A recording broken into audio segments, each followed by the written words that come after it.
American President Donald Trump, after giving a renewed warning of military action to Iran. On the other side, Iran has also said that the country's armed forces are fully in a state of readiness. A few days ago, on the occasion of the anniversary of the Iranian Revolution, while speaking, Iran's Supreme Leader Ayatollah Ali Khamenei in his recent address said that if there is any kind of attack from America, Iran is ready to respond immediately and with full force. He made it clear, where he warned that now that war will not remain limited only between America and Iran, but will take a regional form. The regional warning given by Khamenei has put Trump in a situation in the Middle East where it has become neither possible to swallow nor to spit out. Standing in front of thousands of supporters, Khamenei directly challenged America and said that Washington's even a small military misadventure or mistake can push the Middle East into a long and destructive whirlpool of war. Viewers, in today's series we will discuss whether the Middle East is now on the path of a great war.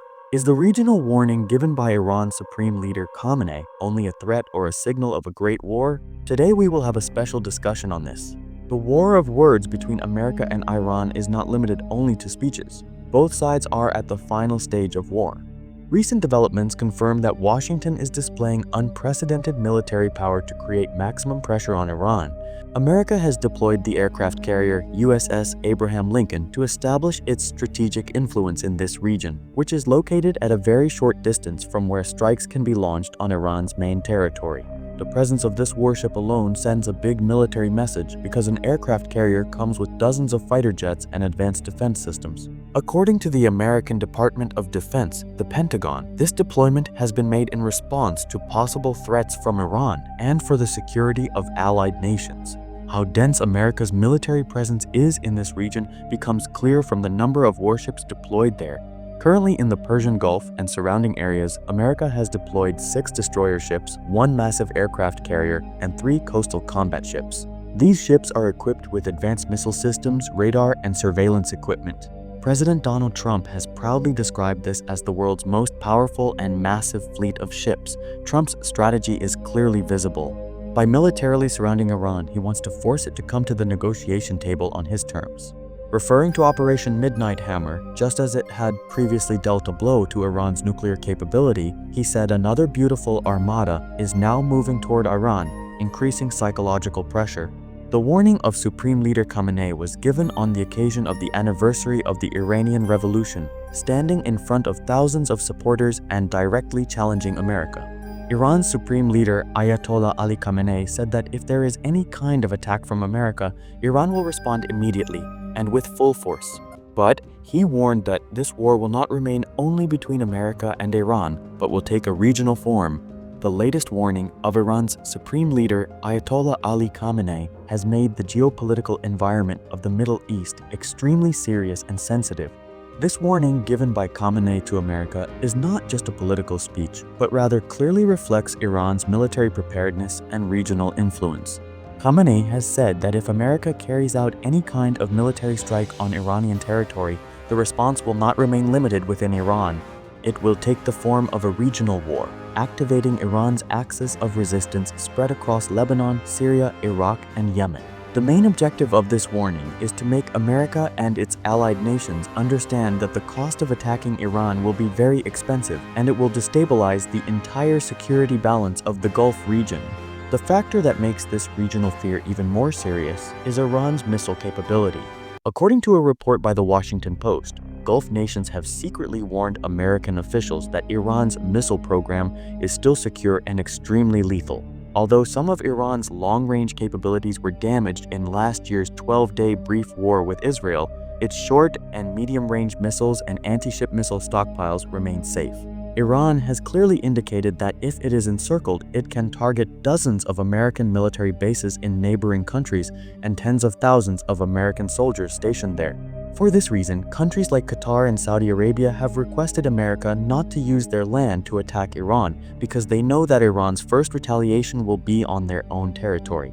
According to experts, Iran's warning is based on an asymmetric warfare strategy. Even if Iran cannot fight a direct nuclear war with America, it can carry out massive attacks on Israel and Gulf oil refineries through its allied groups. The defensive capabilities shown by Iran in the previous 12-day war prove that its missile technology is highly accurate. While downplaying Trump's military power display, Iran has kept thousands of its missiles in a state of readiness. Because of this fear, America's regional allies are now frightened and are trying to distance themselves from American military operations. Therefore, Khamenei's warning has placed America in a dilemma where choosing the military option means pushing the entire Middle East into the flames of war. Iran has made it clear that they are not a country like Venezuela or Iraq that will easily kneel. If war begins, it will not only disrupt global energy supply, but will also open the door for America to an endless and costly war that may take decades to exit.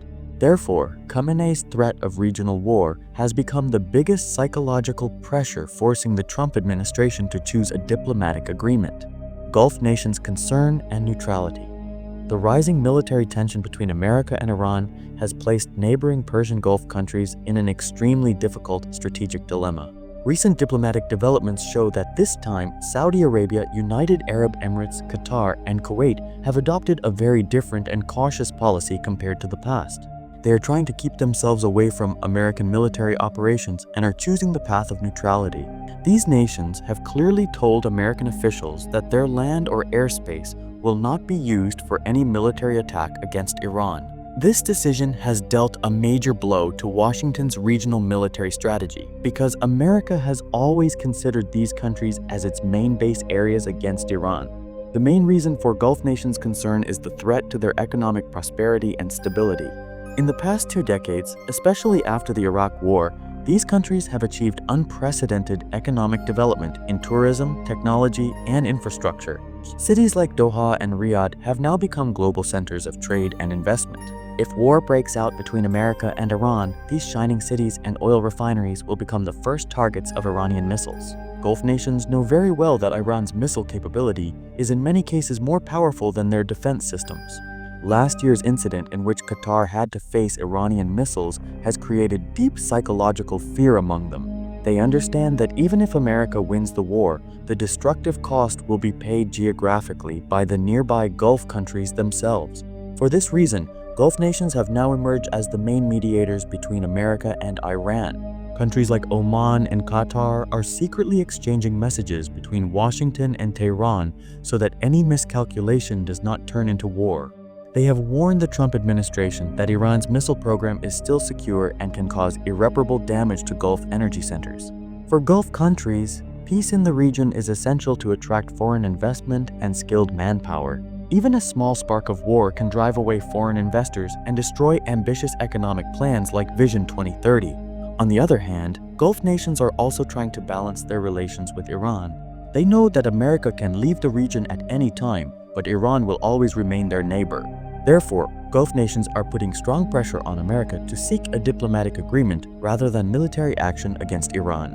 What will happen next and in which direction this tense chapter between America and Iran will turn is the question that has captured the attention of the whole world. The current situation has reached a point where on one side, a thin hope of a diplomatic agreement remains alive, while on the other side, the shadow of a destructive regional war is growing darker.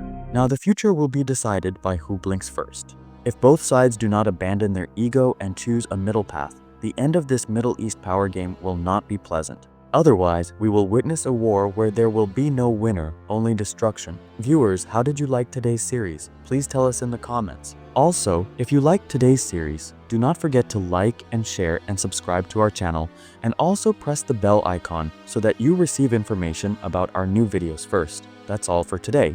We will come again with more interesting and informative content. Until then, goodbye.